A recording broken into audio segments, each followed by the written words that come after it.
Jai Shri Bhakti Maharaj ki Jai.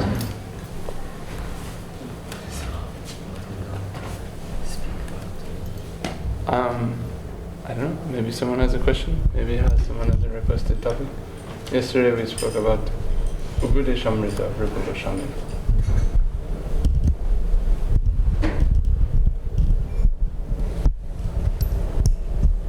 Question.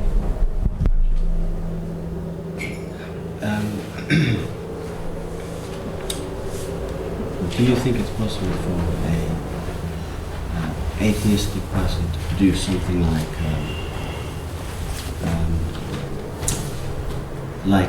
Michelangelo painted something when he was inspired? Is it possible for them to do something like that without inspiration? Or do you think it matters?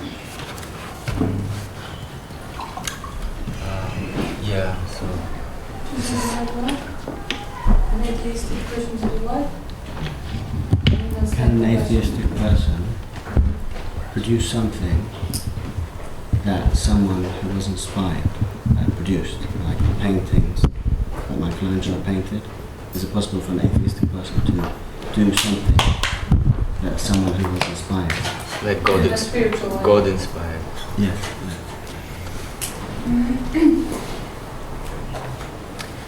So first thing, we come to the subject of creation. So we know that the first creator, Lord Brahma, he had the internal impetus to create, to produce, but he could not. So he wanted to reproduce the universe. He wanted to produce his own universe, like everyone wants, every one of us wants, and he could not. And he tried to make something out of his experience. This is what you call materialistically minded person. He is not inspired by heaven, but he tries to produce. He wants to produce. And Lord Brahma being a sincere person, he thought to himself, I don't want to do anything unless I have divine push, divine urge. So he went down on his lotus flower when he found himself on lotus flower. He went down on the stem. That means he wanted to find the root of his existence before he actually started to create. And he could not. It says for thousands of years he tried to find some root of his existence and for his creation.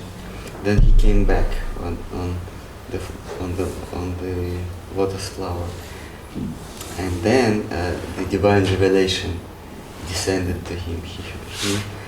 He could hear two syllables, tapa, tapa. And tapa means not to do anything. Tapa means refrain from doing. So actually before he started doing something, he just stopped everything, stopped all activity. And then the Lord showed him the picture, or showed him the glimpse of his own reality. Govinda showed him how reality looks like. And this was divine revelation. And out of this revelation he could create the replica, you may say.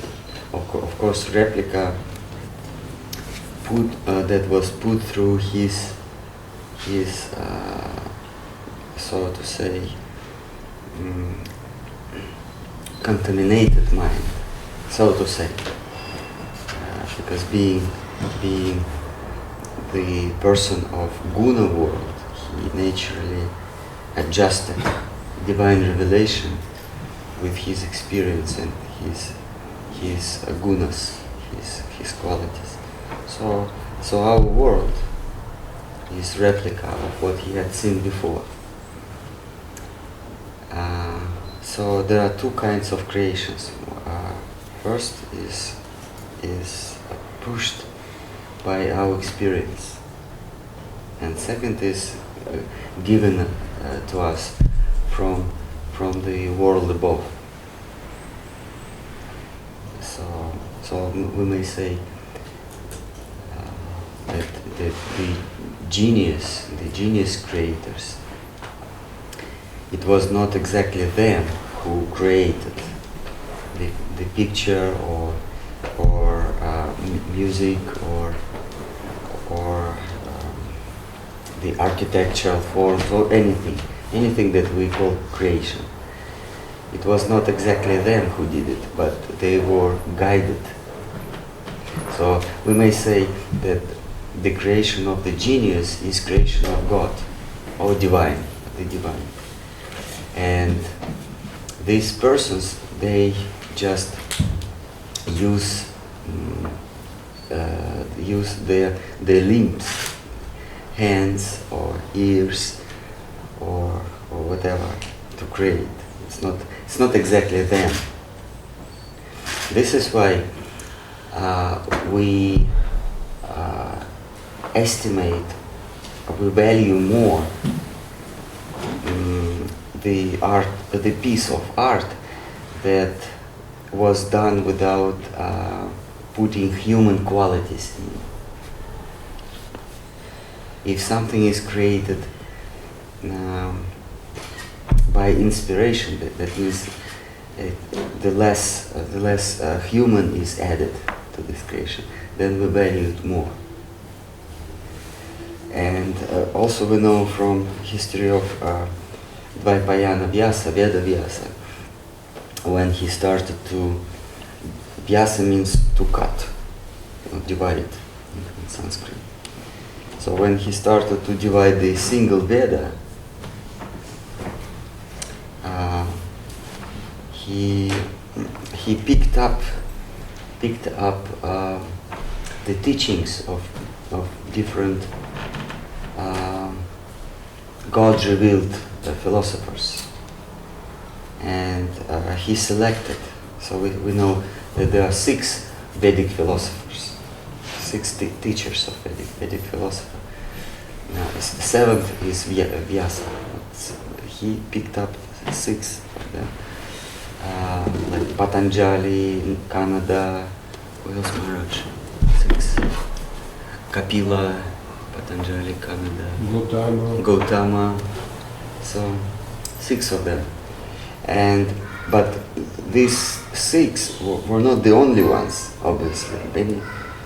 Many people had some experience or had some revelation, but he picked up only 6 because his criteria was the less human is in the teaching, the more it suits to be put in Veda, because human experience has no value.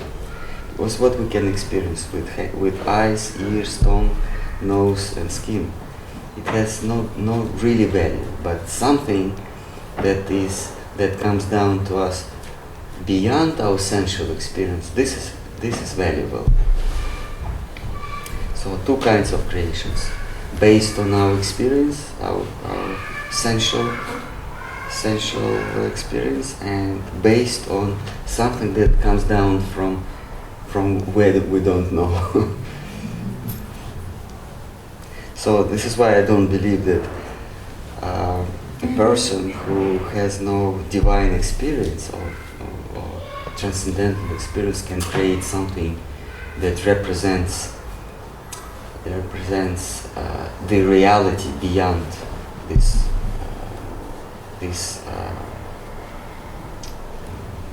exploitation world. Exploiting. I don't believe. So you would say in every situation, no, it's not possible. Huh? So even if someone was a great painter and he had physical skills, he couldn't replicate. Replicate what? Like he couldn't make the painting that maybe Michelangelo painted. Yeah, for ordinary persons like this, his creation may seem to be valuable, because like me, I don't, I'm not expert in paintings, in art, in arts. I'm not. So for me, anything bright or anything that looks like photography, it's genius creation. It's a piece of art. But for those who have experience, they say, oh, it has no value. The colors are not suit each other. There's one good French movie called A Man from the Train. So that there was a group of 3 people, like they wanted to rob the bank. And before it actually happened, one of them was expert in paintings. So he explained, he brought another one of his gang in the museum, and he said, this painting is not God inspired, because the colors not really suit. It's like a rainbow. He just put every possible color in his picture. But this is genius one, because he used only 2 colors, two paints. And with 2 paints he could create something that brings you up, you get high looking at it. So he just explains subtle things, but we are not experts. Like the Sridhar Maharaj explained that what is Holy Scriptures. There's certain persons, they are drawn into conscious reality to certain depth, and then they come back again, and what they had experienced, they reveal, and their revelations are Holy Scriptures. We call them Holy Scriptures, and depends on the depth they go down in the ocean of consciousness. We call them more advanced philosophy or less advanced. And then he said that our gurus, they don't go deep down, but they just come from the very depths of that ocean. They don't dive and come back. They just come from there.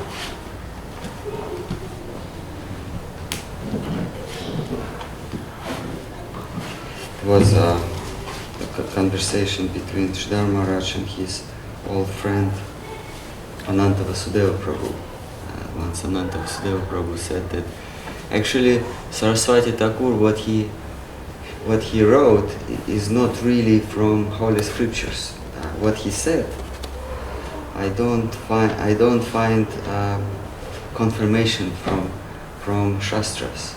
And Sridhar Maharaj answered, yes, because Shastras are the experience work of those who dived in the conscious ocean. But Saraswati Thakur did not dive in. He just came from that. And also Bhaktivinoda Thakur said, when I chant Krishna's name, it's not me who produce the sound. Krishna makes my tongue vibrate. it's not me. So this is divine revelation. It's not that Bhaktivinoda Thakur takes the beats and chant Hare Krishna, Hare Krishna. No. The name takes Bhaktivinoda Thakur and Harinam starts to vibrate him. And also the Austrian, the famous Austrian musician Mozart, Wolfgang Mozart, he said that he was not writing, he was not composing, he was not writing the music. The music writed itself through me. So we may see this in different fields of human life. Like Albert Einstein, he created his relativity theory also in the dream. Something came down from beyond, from above. And he had written this theory, the general relativity. So you can never take credit for anything, basically. You can't take credit for anything, ever. If you're a genius, and all genius artists or scientists, they say it's not us who made this. It's some unknown, some transcendental force, some power that used me as the instrument. It was not me. And those who, what we say, the wedding musicians, those who just play for money, they say, oh, this is what we play. It's my violin, I play it. So all pretenders, they say this is us. And the genius, they say, no, it's not us, we're just instruments, we're just material. So could it be said that spontaneity also comes from Krishna too then? So spontaneity isn't from us either? What? Spontaneity, like being inspired to spontaneously do something for Krishna, that also comes from Krishna, but it's not really, is that from our free will? Or? Generally yes, but particularly we have to approach first the psychiatrist who would say, yes, your spontaneity is divine. So you have to confirm from your doctor. In our stage, we are advised to follow Vidhi or Vaidya Bhakti, to follow rules. And when spontaneous feelings come naturally to us, then we will not be able to resist. One of characteristic of Krishna, irresistible. So if he comes in any form, in form of poetry or in form of name or any other form, or in form of painting, whatever, we cannot resist. But before it actually happens, we have to follow the rules. Like musicians, before they actually start play raga, or in Western culture it is called jazz, where you don't play by notes. You just, what you feel, you just say. Like you use musical instruments as the tongue. They don't play, they speak with violins or they speak with saxophone. They just speak, but not with tongue, but with some instruments. So before you can actually create poems with with drums or saxophone. You have to play by notes. So playing by notes means to follow roots. It is Vaidya Bhakti. And when inspiration comes, then you can play raga or jazz. Raga means emotion. Raga means what is the actual term? Raga means emotion, like uncontrolled feeling.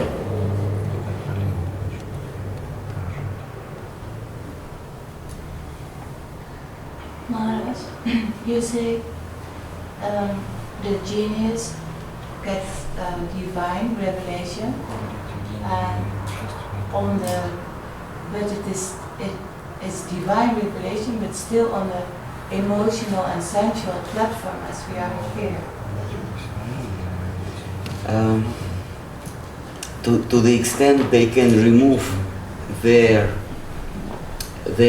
human presence in their creation, this is genius. If they can remove completely the human aspect, the human factor, then we call it genius. To that extent. If they can remove it? Yes, if they can remove it completely, then it's 100% genius. So to a certain extent, if they can remove 50%, if they add or mix their human experience with that revelation, then it's 50% genius. It's like gold. We know that it's 18 karat gold, or 14, or 22, 24. Gold is gold, but we have gradation. So this is also genius. If there is no mixture, then it's genius. But I believe that the 100% genius is possible only in philosophy terms. In arts, you always mix with your emotion. So 100% genius is possible only in philosophy, poetry, like Vyasa or Shuka. They spoke poetry, and Shuka did not speak from himself. He spoke. He just opened his mouth, but actually it was the person number 2 or number 1 in our tradition spoke through him. We have person number 1, number 2, him and her. Though in our tradition we don't know who is the first one. So it was her who spoke through him.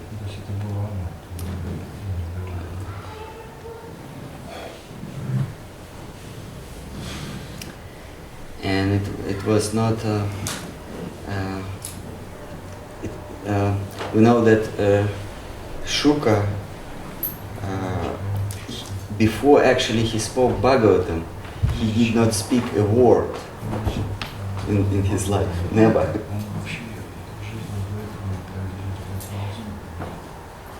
So he had no experience in this world, because he was on transcendental platform. That means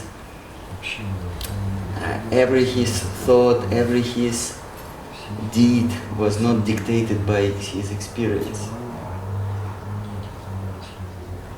Like when people spit at him or call him bad names, or pass water on him, or whatever, or pass air in front of him. It was not that he forced himself not to react, not to respond. He didn't understand. he just did not understand what is this. He didn't understand that it was an offense. It's not like oh, they offended me, but I will not respond because I am Dhira, I am a self-established person. I don't need to react. He just didn't understand. And when he actually started speaking or responding the questions, that means it was all from beyond. This is 100% of 24 karat gold. This is 100% divine revelation. Srimad Bhagavatam is 100% divine revelation. Everything else in this world we will also call divine, like Requiem by Mozart. When you hear it, yes, you feel it is divine, because a person could not write it. I mean, the mundane person could not write, but it's mixed with his experience. After all, he was a person. So then, what do you say, Michelangelo? He's connecting people. Nokia, when God's hand and man's hand almost touch each other. Nokia connecting people. It's also divine, but still some mixture is there. Because Gurudev says, like, we need from emotion we have to go to devotion. Mm-hmm.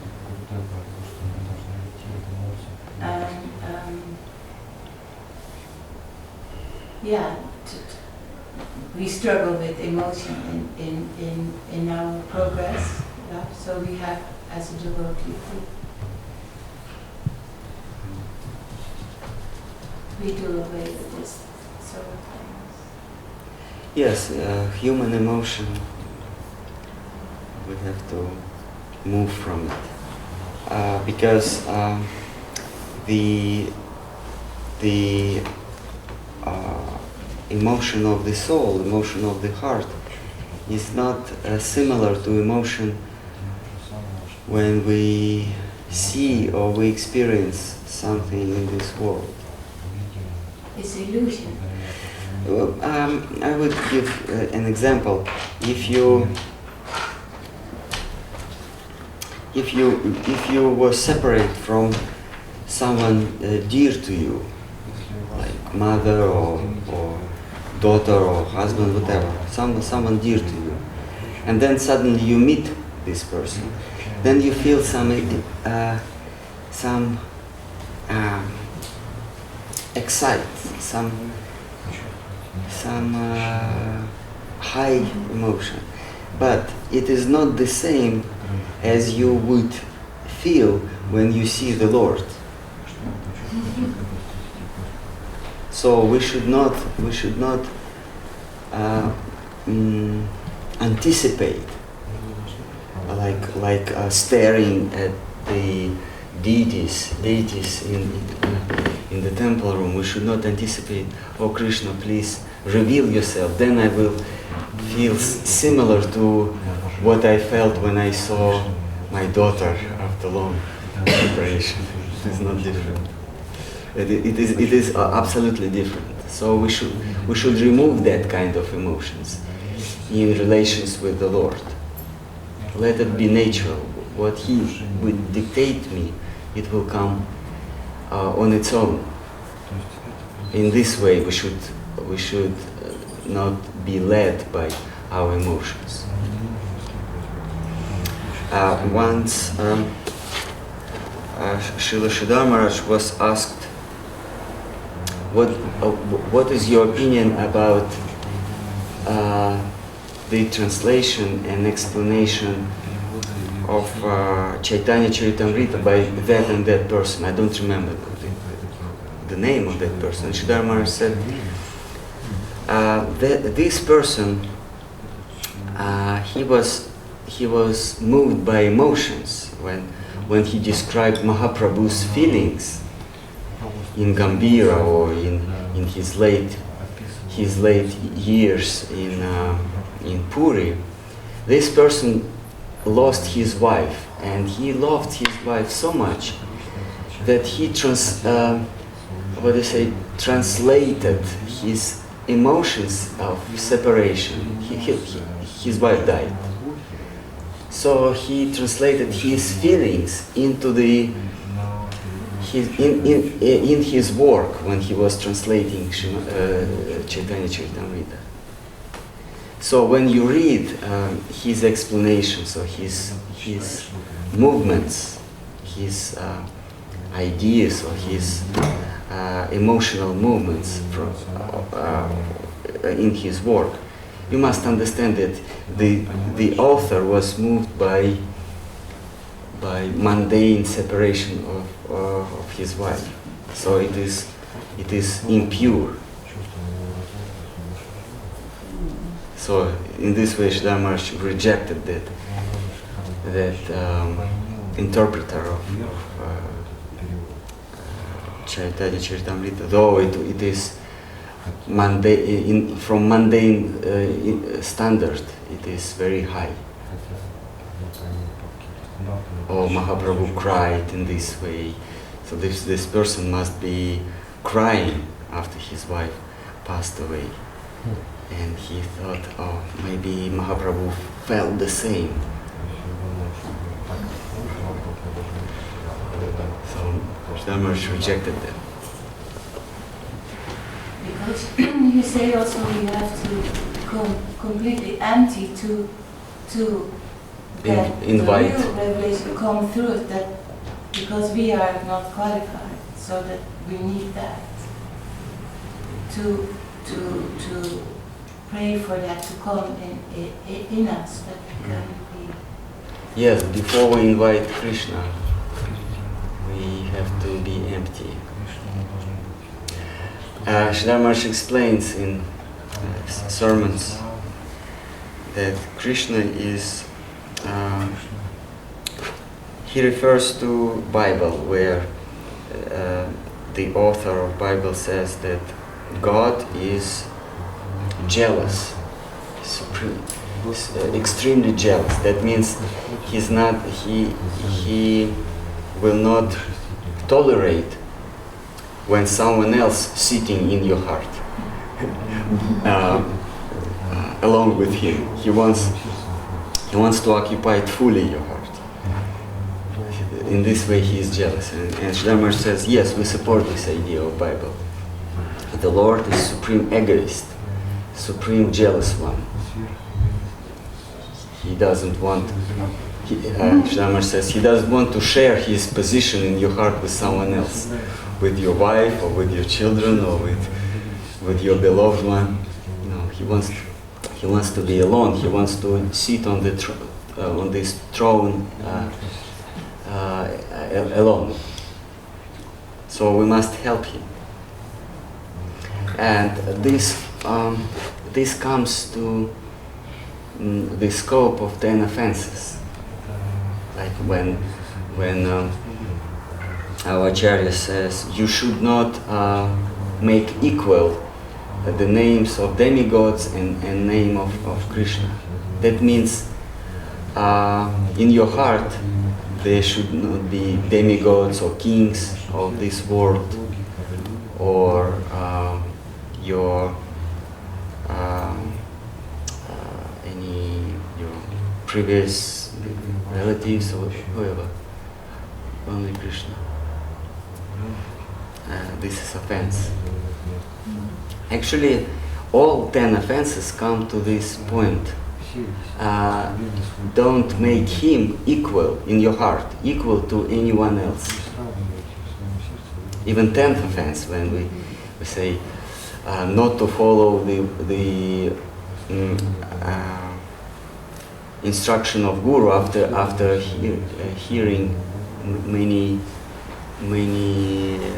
instructions on this matter.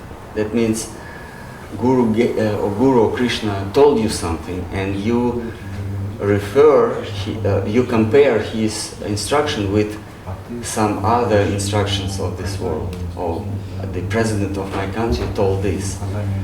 Maybe Krishna is also right, but my experience or my president also right. They both right in certain way. This is called offense. No revivals. No.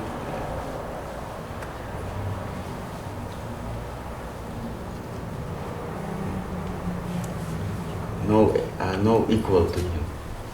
Any other? Maharaj, now that you mentioned that we cannot really compare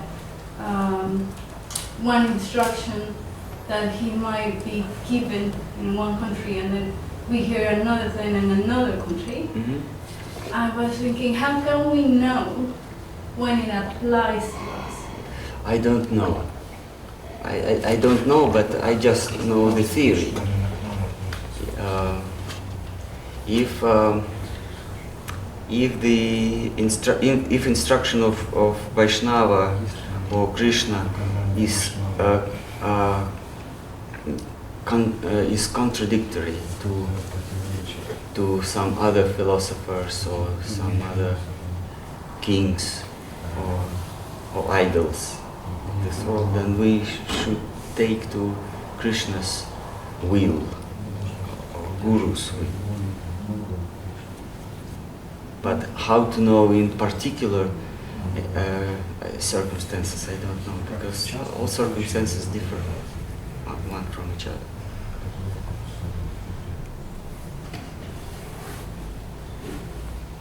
Before you were saying emotion is bad, so if you have no divine inspiration, to have some emotion, maybe if you're in the kirtan or just generally, is that not good at all? No, what I meant is our mundane emotions should not be the standard of emotions when we actually behold the Lord.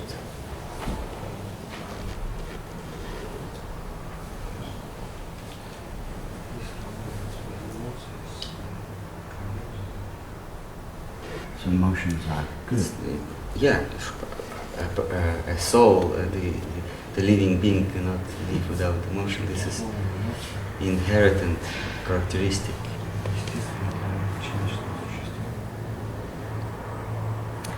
What I mean is we have different emotions. Like in this world also we have different emotions. When I say, oh, I love this fish, I love this sausage, it's different from when I say I love my mother. You love your mother in different way than fish and chips.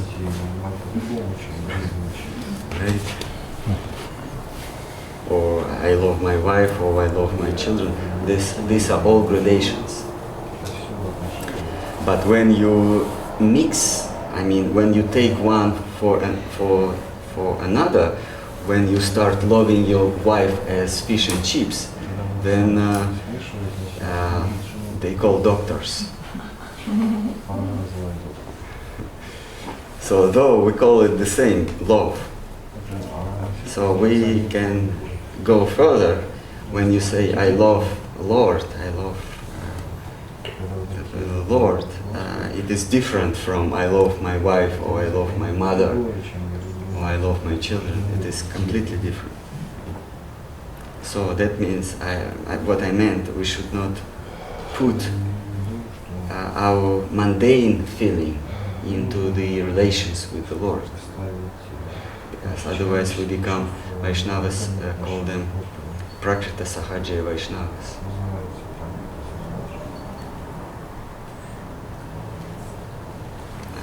Those who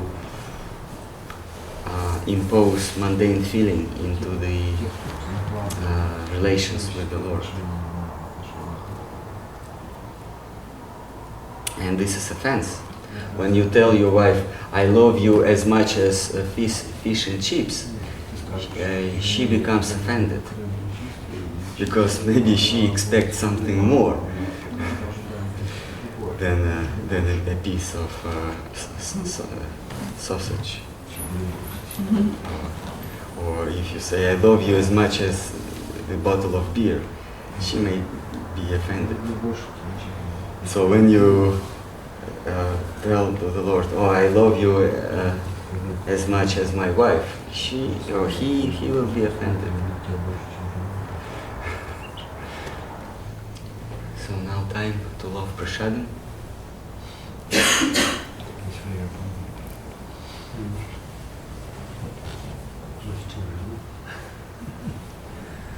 Okay, then if no questions. Jai Vishnu Bhagavan Saprajya Acharya Vishnu Rashata Shri Mamacharya Maharaj Ki Jai Bhagavan Saprajya Acharya Vishnu Rashata Shri Bhakti Sunga Govind Dev Goswami Maharaj Ki Jai Shri Bhakti Rakshar Dev Goswami Maharaj Ki Jai Shri Rupanuga Guru Varga Ki Jai Shri Bhakta Vrinda Ki Jai Shri Chaytanya SARASWATA Ki Jai Guru Premananda. Hari Hari. Okay, class dismissed. Shall we chant? Hari Hari. Yes, sure. Will you chant for us? No, I forgot.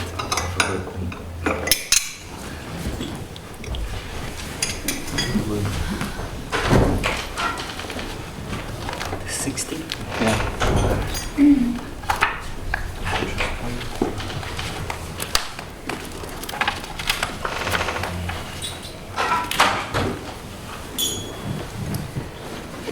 Haraya Nama Krishna Yadavaya Nama Hari Hari Nama Krishna Yadavaya Nama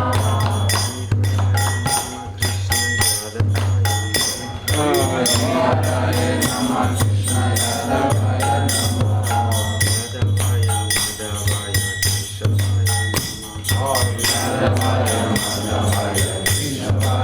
Nama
Paramahamsa Shri Nirmalacharya Maharaj Ki Jai. Jai. Shri Paramahamsa Shri Bhakti Chaytanya Swami Maharaj Ki Jai.